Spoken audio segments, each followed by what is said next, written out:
원인 치료를 해야 되고 그 원인 치료를 최소 절개로 하면 아무리 나이가 많아도 할 수가 있는데 원인 치료를 하기 위해서는 벌써 시술을 여러 번 받아보셨잖아요. 주사를 10번 이상 맞아보셨죠. 3번, 4번 이렇게 계속 반복적으로 주사를 맞으면 당뇨병도 생기고 여러 가지 주사로 인한 감염도 생기고 아주 안 좋습니다. 그래서 보존적 치료, 주사요법이 실패하면 바로 원인 치료를 할 필요가 있는 겁니다.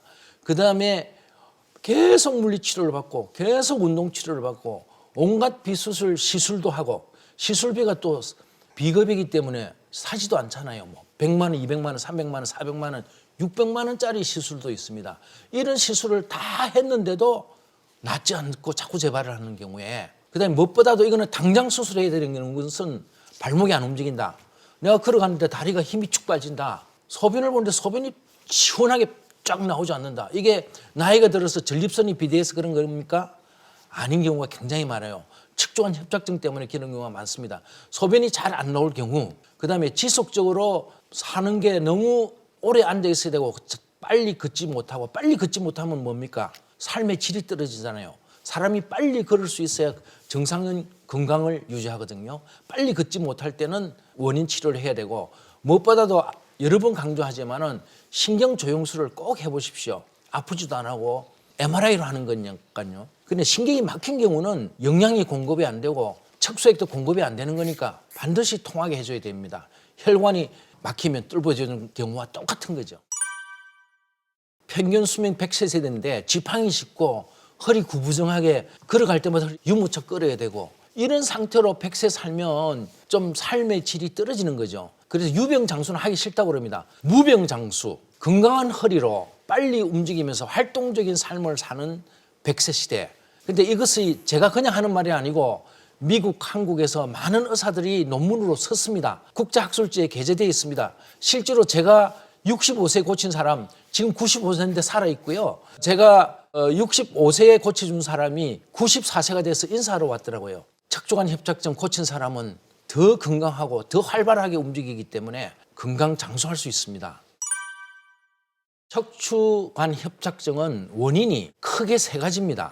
제1번 사진을 보십시오. 뼈가 어긋나지도 않았지만 시커먼 그 인대가 빠져나와가지고 하얀 신경을 눌러서 신경이 잘 안 통하죠. 4번, 5번입니다. 그 다음에 두 번째 사진을 보면 척추뼈가 뒤로 미끄러졌어요. 왜 뒤로 미끄러집니까? 디스크가 나이가 들면서 흡수가 돼버리니까 뼈가 내려앉아서 뒤로 미끄러집니다. 세 번째 사진은 뼈가 앞으로 미끄러진 거예요. 그래서 전방전이증이라고 그러죠. 그런데 대부분 환자는 이 3가지가 혼재되어 있습니다. 이미 나이가 60, 70, 80 이렇게 90 된 분들이기 때문에 인대도 두꺼워지고 뼈가 뒤로 미끄러지고 또 뼈가 앞으로도 미끄러집니다. 그러니까 이 3가지 원인이 혼재돼서 협착증이 오지만은 가장 큰 원인은 이 3가지를 병원을 다 빼서 인대가 두꺼워진 거예요. 만약에 뼈가 좀 어긋나도 사람이 잘 살아갑니다. 뼈가 좀 뒤로 빠져도 잘 살아갑니다.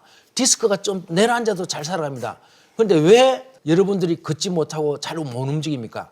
그것은 인대가 결국은 두꺼워져서 그런 거죠. 어떤 원인이든 간에. 그래 정상 인대를 보십시오. 인대가 정상인 분은 이 횡단면 사진인데요. 신경이 하얗게 동그랗게 있습니다. 그런데 인대가 두터워진 사진 보십시오. 까맣게 두터워지니까 문틈처럼 조그만하죠. 그걸 옆으로 본 사진을 봅시다. 인대가 두터워지면 신경 뒤가 콱 눌려 있습니다. 앞이 눌리는 게 아니에요. 뒤가. 조영술을 보면 마치 신경이 끊어진 것처럼 구멍이 뻥 나 있습니다. 저게는 혈액도 신경도 내척색도 안 통하는 거죠. 그 원인이 인대라는 것은 제가 명백하게 전 세계에서 처음으로 발견했습니다. 우연히 발견했습니까? 프랑스 르네 의과대학교에서 해부학을 해보니까 수많은 사람들이 돌아가시기 전에 기증을 하는데 인대가 두꺼워져 있어요. 스웨덴에 가서 업살라 대학에 가서 또 금방 사망한 분들이 자기 몸을 기장해서 크라이오 어네토미를 해봤습니다. 원인이 인대가 두꺼워졌다는 걸 확실히 알은 거죠. 그래서 인대만 고치면 신경이 잘 통한다는 것을 처음으로 발견한 겁니다. 세계에서. 종이처럼 얇아야 되는 인대가 이렇게 엄청 이렇게 꽂아 있는데 그거를 약으로 녹습니까? 주사한다고 녹습니까? 절대로 안 녹습니다. 인대는 다행히 척추뼈와 뼈를 연결하는 거예요. 이렇게 뼈와 뼈 사이에 있어요. 인대가 뼈와 뼈 사이에 있으면서 신경을 누르는 거거든요. 그럼 뼈를 자를 필요 없죠. 첫째, 뼈를 자를 필요가 없고 뼈와 뼈 사이로 들어가면 됩니다. 왜냐하면 거기에만 인대가 있기 때문에. 관절 물론 커져 있죠. 나이가 들면서 매듭처럼 굵어지지만 그래도 신경은 잘 통과합니다. 디스크 저기 좀 상해 있죠.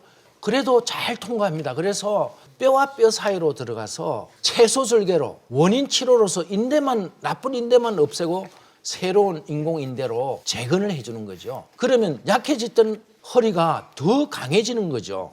그래서 뼈와 뼈 사이로 접근하기 때문에 채소 절개라고 부르고 현미경을 꼭 사용해야 되고 그 틈이 7mm밖에 안 됩니다. 1cm도 안 되는 틈으로 들어가서 인대를 재건하는데 저 그림을 보십시오. 해부학적으로 노란색이 인대입니다. 얇은 인대가 뒤로 있는데 그 앞에 신경을 보십시오. 신경이 손가락처럼 굵어 있지만 그 안에 많은 가지들이 있죠. 수많은 국수다발이 들어있는 거죠. 저 국수다발이 서로 잘 통하도록 되려면 저게 피도 통해야 되고 내 척수액도 통해야 되고 그러니까 졸리면 안 되는 거죠. 그런데 저 인대가 노란색 인대가 빨갛게 되면서 저렇게 두꺼워졌어요. 얼마나 두꺼워졌습니까? 일본 환자 건데요. 일본에서는 이 기술이 없으니까 대수술을 해야 되니까 일본에서는 수술비가 대수술을 해도 의료보험으로 적용이 돼서 그런지 한 50만 원 내지 100만 원만 내면 돼요. 의료보험이 안 되잖아요. 나라에 와서 이야기를 들어보니까 제가 물어봤습니다. 환자한테 얼마를 냈습니까? 물어보니까 4만 5천 불을 냈대요.